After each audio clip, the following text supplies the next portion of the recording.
Hey everybody, Bobby here from United Flight Systems. I have made a number of changes that I wanted to share with everybody and thought I'd create a quick video to do that. We're sending out a newsletter, you'll see this video on YouTube, and there's going to be some social media posts.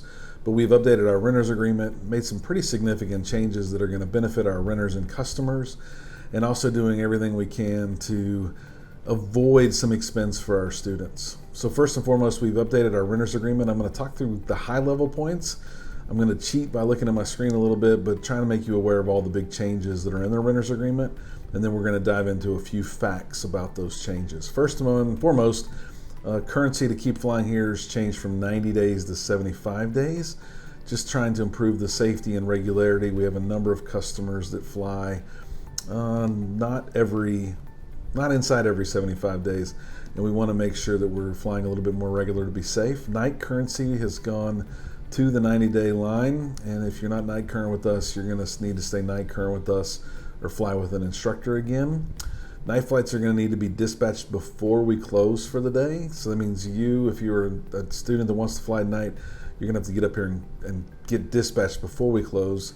We're currently closing at 6:30. In the summertime, we close at 7:30.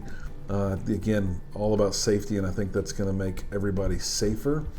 Weather minimums have changed some, or we've published some better weather minimums for both private pilots, instrument pilots, and commercial pilots that maybe or may not be instrument rated. A couple other rules around weather minimums, but nothing major.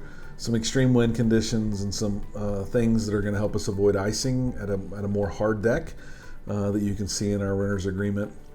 No student solos before 800, 0800. We've been doing that, but now it's in writing in the agreement. And the big one that I wanted to make sure I talked to everybody about is that we are no longer requiring renter's insurance. And I think that's going to be the highlight of the document, but there are obviously some rules around that. So no more renter's insurance is required. I unfortunately have learned a lot in the last 6 months and been really working hard to make sure I understood renter's insurance at the deepest level so that I could explain it to everyone that flew here, everyone that worked here, and make sure we understood what we were making that requirement for.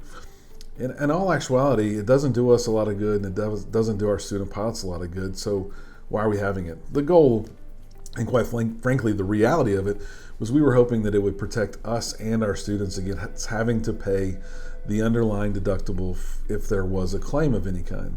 And we found that that's not really the case. In most cases, many renters policies require the student to be at fault or to be found at fault, negligently at fault, before they became legally responsible for that deductible, meaning that their insurance company was willing to pay that deductible.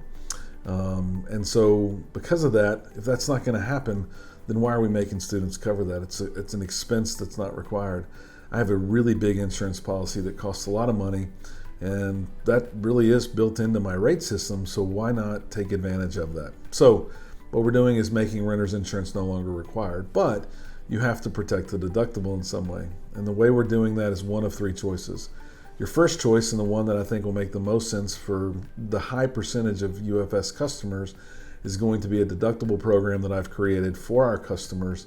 The year one will cost you $150 to join, and every subsequent year thereafter will cost you $99 to join. Assuming it takes you 2 or 3 years to end your training, that's going to be less than one premium to a rental insurance provider. If you don't like that option, and we'll talk more about that in just a second, but if you don't like that option, you have the option to buy a renter's agreement, renter's insurance, from 3 providers that are listed in our renter's agreement, but we will no longer be accepting Avemco at United Flight Systems. Avemco has some fine print that says they're not going to protect you or your renter, meaning me, unless you are found to be negligent, at fault, or legally liable, which would take a whole lot of court and a whole lot of rigor for one of us to prove each other wrong, and it's not the intent that we had with renter's insurance. So again, effective immediately and no later than January 1st, new students cannot join and use Avemco at this flight school, and by January 1st, all people will have to be protected by either our deductible program or one of the other 3 policies that we will be accepting, and they can be found in our renter's agreement. Or you can escrow our deductible, which currently is $5,000, meaning put $5,000 on your account. When you no longer want to fly here, we'll be happy to refund your $5,000, assuming you've had no incidents or claims against you. So 3 options. The deductible program, probably one of the best if you fly here only. But if you do fly to other flight schools, it's going to make sense that you probably have a renter's policy. They're going to probably have some minimums, etc.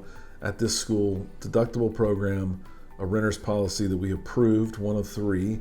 AOPA is one of them. Falcon Insurance is one of them. And there's one more on that list as well to protect you and the flight school, or escrow your $5,000 to protect this. We've also updated some currency information, how to get current, how to stay current, how to do aircraft checkouts. We've just formalized all that stuff and put it in our renter's agreement as well. Lots of other information coming out in our newsletter. I'm going to touch on a couple of them. We have 2 courses published on our website right now. The first one is our Private Pilot Ground School is coming back January the 1st. Last time we had a full house, lots of positive reviews. If you want to become a private pilot, joining our evening ground school Tuesdays and Thursdays starting January 10th is a steal of a deal at only $399. And I encourage you to check that out on our courses page. And if you ever think you're going to be a flight instructor, we have a free flight instructor seminar happening on Wednesday, December the 14th, I believe, whatever next Wednesday is. And you can come join that no matter if you're a private pilot working or a student working on your private instrument commercial, you're already a CFI. If you know being a CFI is in your future, come join us for that event. You're going to hear one of our senior CFIs talk about all the things she wished she would have known before she started her instrument training, as she was going to become a flight instructor. And then you're going to get to hear from me. I'm going to tell you what I think you need to do as it relates to cover letters, as it relates to resumes, as it relates to flight time history, how you present yourself to a flight school. I get to see anywhere from a dozen to 50 resumes a month, and I'm going to give you some tips and tricks on how to really stand out so that hopefully you can land the job at the school you want to work for, and build maybe a little bit of a network with some of the other CFI candidates in the area. Again, whether you're a private student or you are already a CFI, if you want to learn some tips and tricks and ways to get my attention and things to do to be the best CFI you can do, come join us next Wednesday at United Flight Systems for that free event. That's it for now. Hopefully you'll read all the details in our renter's agreement, understand our deductible program, understand other options so that you can protect yourself against our deductible and any claims against you.